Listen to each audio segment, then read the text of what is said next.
Selon Radio Gaspésie, le directeur du parc national de Miguacha, Rémi Plourde, assure que la recherche se poursuivra malgré la retraite du chercheur Richard Cloutier, dont le poste à l'UQAR ne sera pas remplacé.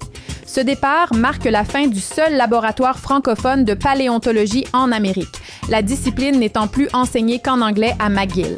Richard Cloutier déplore que la proximité de 2 sites de l'UNESCO n'ait pas suffi à maintenir le programme à Rimouski. Bien que les collaborations aient été nombreuses, Miguacha continuera ses travaux et attend une réponse du recteur de l'UQAR pour assurer une relève à la table d'harmonisation.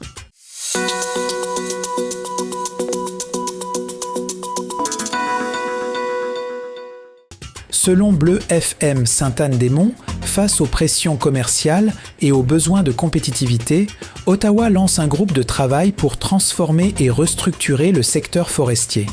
Ce groupe, incluant Unifor et l'Alliance canadienne pour le commerce du bois d'œuvre, consultera l'industrie, les provinces et les groupes autochtones au cours des 3 prochains mois. L'objectif est de promouvoir des méthodes de construction modernes et de diversifier les produits.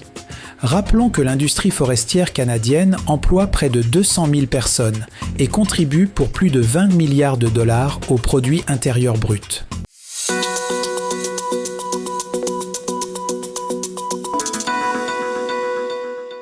Selon Radio Gaspésie, la Fédération des transporteurs par autobus lance sa 38e campagne M'as-tu vu pour sensibiliser à la sécurité scolaire. Le bilan est préoccupant.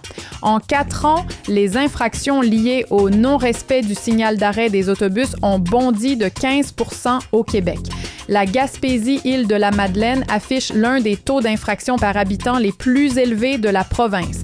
Le PDG Luc Lafrance rappelle que les contrevenants s'exposent à des amendes salées et à la perte de 9 points d'inaptitude. La campagne exhorte les usagers de la route et les écoliers à la plus grande vigilance pour assurer des déplacements sécuritaires.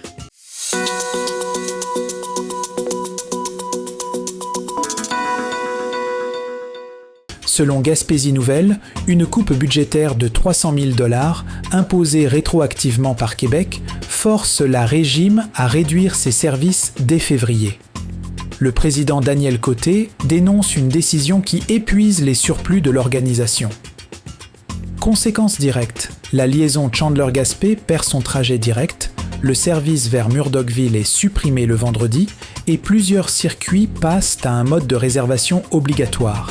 Alors que le projet d'électrification est suspendu, la régime prévient que si le transport adapté est épargné pour 2026, son avenir demeure incertain pour 2027 sans un financement stable du gouvernement.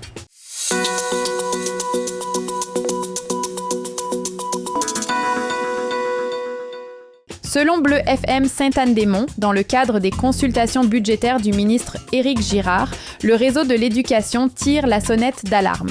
La Fédération des cégeps réclame 75 millions de dollars pour le fonctionnement et 950 millions de dollars pour les infrastructures afin de faire face à une hausse prévue de 30 000 étudiants d'ici 2029. De son côté, la Fédération des centres de services scolaires demande un financement stable pour protéger les services aux élèves, la cybersécurité et la rénovation des écoles. Les organismes préviennent que le cumul des compressions, de l'inflation et des hausses salariales rendra les impacts sur les services de plus en plus difficiles à atténuer.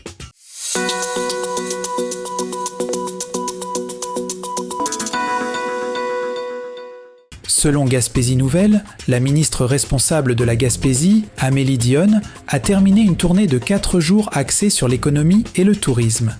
Elle a notamment visité l'usine LM Wind Power, où elle réclame une clause grand-père au fédéral pour maintenir les travailleurs étrangers stratégiques. Côté tourisme, elle souhaite positionner la Gaspésie comme destination d'affaires pour rentabiliser l'industrie à l'année. Bien que les élus locaux aient été surpris de ne pas la voir, la ministre affirme les avoir rencontrés récemment. Elle a aussi discuté du retour du train avec une coalition renvoyant la balle à Ottawa pour la reprise du service de Via Rail.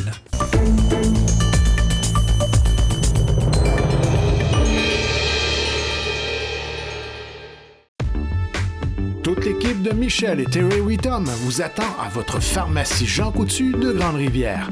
pour des conseils professionnels, des produits de qualité. Venez nous voir, ce sera un plaisir de vous servir. Des cosmétiques aux soins de beauté en passant par les soins de santé, c'est chez votre Jean Coutu de Grande-Rivière que vous trouverez satisfaction.